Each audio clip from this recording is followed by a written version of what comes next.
오늘 본문은 누가복음 14장 1절부터 14절까지 말씀입니다. 제가 봉독하겠습니다. 안식일에 예수께서 한 바리새인 지도자의 집에 떡 작수시러 들어가시니 그들이 엿보고 있더라. 주의 앞에 수종병 든 한 사람이 있는지라. 예수께서 대답하여 율법 교사들과 바리새인들에게 이르시되 안식일에 병 고쳐주는 것이 합당하냐 아니하냐. 그들이 잠잠하거늘 예수께서 그 사람을 데려다가 고쳐 보내시고 또 그들에게 이르시되 너희 중에 누가 그 아들이나 소가 우물에 빠졌으면 안식일에라도 곧 끌어내지 않겠느냐 하시니 그들이 이에 대하여 대답하지 못하니라. 청함을 받은 사람들이 높은 자리 택함을 보시고 그들에게 비유로 말씀하여 이르시되 내가 누구에게나 혼인잔치에 청함을 받았을 때 높은 자리에 앉지 말라. 그렇지 않으면 너보다 더 높은 사람이 청함을 받은 경우에 너와 그를 청한 자가 와서 너더러 이 사람에게 자리를 내주라 하리니 그때에 내가 부끄러워 끝자리로 가게 되리라. 청함을 받았을 때 차라리 가서 끝자리에 앉으라. 그러면 너를 청한 자가 와서 너더러 버시어 올라 앉으라 하리니 그때에야 함께 앉은 모든 사람 앞에서 영광이 있으리라. 무릇 자기를 높이는 자는 낮아지고 자기를 낮추는 자는 높아지리라. 또 자기를 청한 자에게 이르시되 내가 점심이나 저녁이나 베풀거든 벗이나 형제나 친척이나 부한 이웃을 청하지 말라. 두렵건대 그 사람들이 너를 도로 청하여 내게 갚음이 될까 하노라. 잔치를 베풀거든 차라리 가난한 자들과 몸 불편한 자들과 저는 자들과 맹인들을 청하라. 그리하면 그들이 갚을 것이 없으므로 내게 복이 되리니 이는 의인들의 부활 시에 내가 갚음을 받겠음이라 하시더라. 아멘. 오늘 본문은 예수님께서 한 바리새인 지도자의 집에 식사 초대 받으셨을 때의 일을 기록하고 있습니다. 이 자리에서 예수님은 안식일에 관한 가르침을 주시고 하나님 나라 백성이 어떤 삶을 살아야 하는지를 가르쳐 주십니다. 예수님은 먼저 안식일에 관한 가르침을 주십니다. 1절에 보면 예수님이 식사 초대를 받으신 날은 안식일이었습니다. 그런데 이 자리에는 사람들이 예수님을 엿보고 있었다고 합니다. 예수님이 어떻게 하는지 보자 하면서 예수님을 흠잡으려고 지켜보는 사람들이 있었다는 겁니다. 그런데 이 자리에 수종병 든 한 사람이 있었습니다. 수종병이란 창자에 가스가 차서 배가 팽팽하게 부풀어 오르는 질병입니다. 예수님은 종교 지도자들이 자신을 눈여겨보고 있다는 것을 아시면서도 이 수종병 걸린 사람을 고쳐주십니다. 당시 바리새인들과 율법 교사들은 안식일에 생명에 위급한 상황 외에 병 고치는 것을 금했습니다. 하지만 예수님은 병을 고치시고 그를 평안케 하신 것입니다. 이 사람을 고치신 후 예수님은 5절의 말씀을 하십니다. 5절 한번 보십시오. 또 그들에게 이르시되 너희 중에 누가 그 아들이나 소가 우물에 빠졌으면 안식일에라도 곧 끌어내지 않겠느냐 하시니. 당시 바리새인들은 자기들의 자식이나 자기들의 재산인 짐승이 안식일에 우물에 빠졌다면 건져내는 것을 당연하게 생각했습니다. 그런데 질병에 걸려 고통당하고 있는 다른 사람은 그런 시야로 바라보지 못했습니다. 안식일이라면 고통 가운데 있더라도 하루를 더 기다려 그 다음 날에 치유받아야 한다고 생각한 것입니다. 이렇게 자기 자식이나 가축은 바로 도우려고 하면서 다른 사람의 고통에는 둔감한 것은 이중적인 모습입니다. 예수님은 바로 이 부분을 지적하신 것입니다. 예수님의 이 말씀은 한편으로는 종교 지도자들의 이중성을 폭로하시면서 또 한편으로는 안식일의 정신을 가르쳐 주시는 겁니다. 안식일은 하나님께서 사람을 위해 제정하신 날입니다. 사람들로 하여금 안식과 자유, 평안을 누리도록 제정하신 날이 안식일입니다. 안식일에 아무 일도 하지 말고 쉬라고 하신 것은 그저 일하지 않는 자체에 목적이 있지 않습니다. 일을 쉼으로써 안식을 누리고 세상살이의 수고와 압박, 고통으로부터 자유와 평안을 맛보라고 그렇게 하신 것입니다.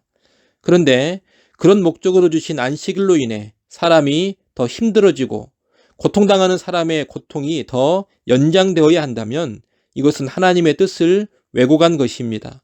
겉으로는 안식일 규례를 철저히 지키는 것 같지만 실상은 안식일의 정신을 무너뜨리는 일이 되는 것입니다. 예수님은 바로 이런 모습을 지적하시며 바꾸도록 가르치시는 겁니다. 오늘 우리는 이런 안식일의 정신을 잘 알고 있어야 하겠습니다.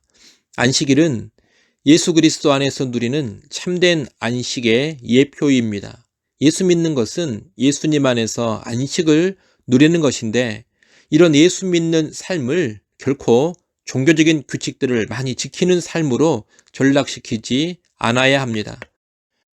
다시 말해 예배를 드렸느냐 드리지 않았느냐, 성경 읽기를 했느냐 안 했느냐, 큐티를 했는가 안 했는가, 기도를 했는가 안 했는가, 11조 했는가 안 했는가, 이런 것으로만 도배된 신앙생활이 되면 안 된다는 겁니다.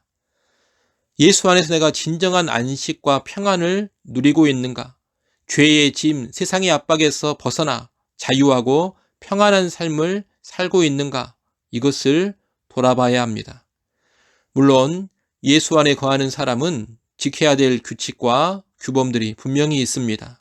하지만 그런 규칙과 규범들은 안식과 평안을 잘 누리라고 요구되는 것이지 그저 외형적으로만 잘 지키라고 주어진 것이 아닙니다. 이를 잘 아시고 예수 안의 삶이 진정한 안식과 자유, 평안의 삶이 되도록 자신의 삶을 잘 살피시기 바랍니다. 그리고 혹시라도 신앙생활이 자꾸 뭘 하느냐 하지 않느냐, 규칙을 지키느냐 지키지 않느냐에만 몰두하고 있다면 자유와 평안과 안식을 누리는 삶으로 교정해 가시는 여러분이 되시기 바랍니다. 이어 예수님은 이 식사 자리에서 겸손을 가르치십니다. 7절에 보면 이 식사 자리에 청함을 받은 사람들이 높은 자리 택함을 보셨다고 합니다. 예수님과 함께 식사 자리에 청함받은 사람들이 상석에 서로 앉으려고 하는 것을 보신 것입니다.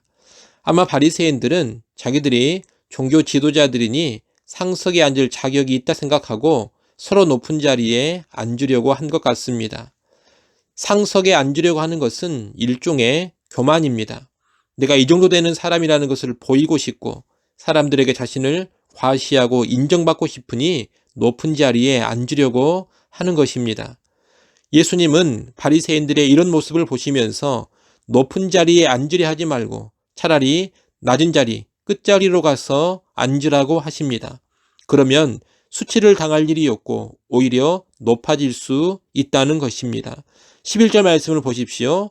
무릇 자기를 높이는 자는 낮아지고 자기를 낮추는 자는 높아지리라. 아멘.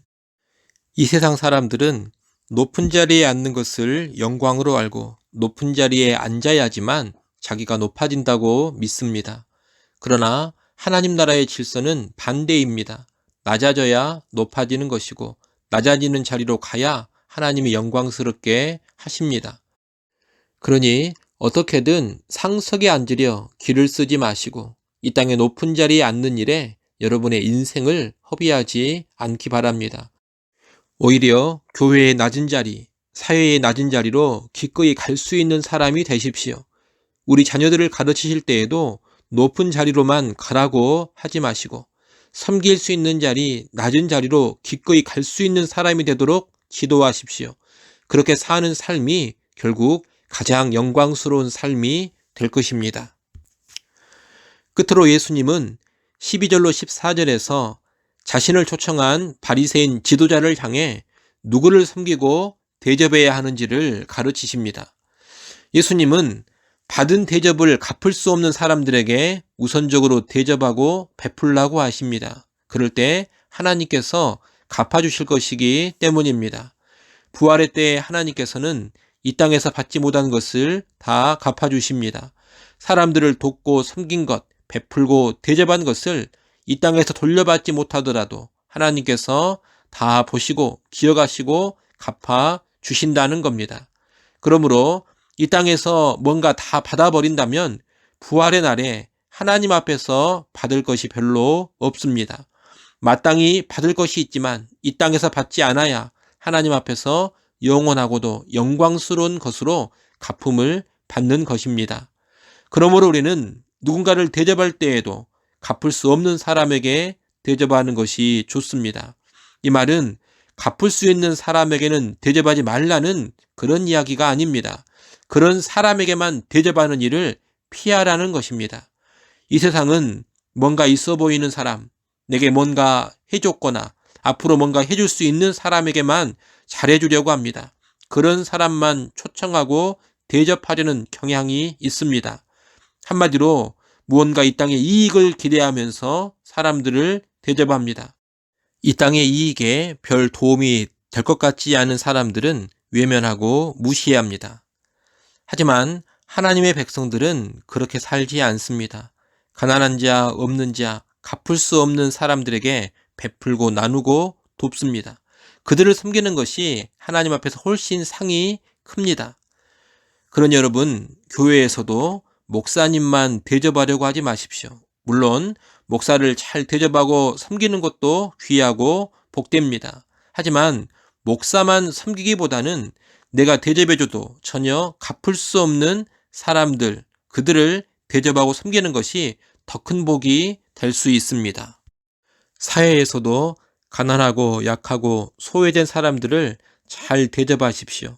그들을 섬기고 대접하는 것이 큰 복이 될 것입니다. 이를 기억하시고 갚을 능력이 없는 사람들을 향해 여러분의 사랑과 친절, 호의를 후히 베푸시기 바랍니다. 기도하겠습니다. 하나님 아버지, 오늘 예수님께서 가르쳐 주신 교훈들을 마음 깊이 새기게 하여 주시옵소서. 예수 믿는 신앙의 삶이 그저 규칙이나 준수하는 삶으로 전락하지 않게 하시고 예수 그리스도 안에서 참된 안식과 자유와 평안을 누리는 복된 삶 되게 하여 주시옵소서. 또한 예수 그리스도를 믿는 자들로서 겸손하게 살아가기를 간절히 원합니다. 세상의 높은 자리 탐하지 않게 하시고 세상에 으뜸되는 자리 올라가려고 길을 쓰는 인생 되지 않게 하여 주옵소서. 오히려 낮은 자리로, 섬기는 자리로 기꺼이 갈 수 있는 예수의 제자들 되게 하여 주시옵소서. 사람을 대접하고 섬길 때에도 갚을 수 있는 자들을 대접하고 섬기기보다는 내게 갚을 수 없는 자들, 내게 아무것도 해줄 수 없는 자들을 더욱 적극적으로 대접하고 섬기는 주의 백성 되게 하여 주시옵소서. 우리의 소망을 늘 하늘에 두게 하시고 영원한 영광과 영원한 상급에 더욱 집중하며 살게 하여 주시옵소서. 예수님의 이름으로 기도드리옵나이다. 아멘.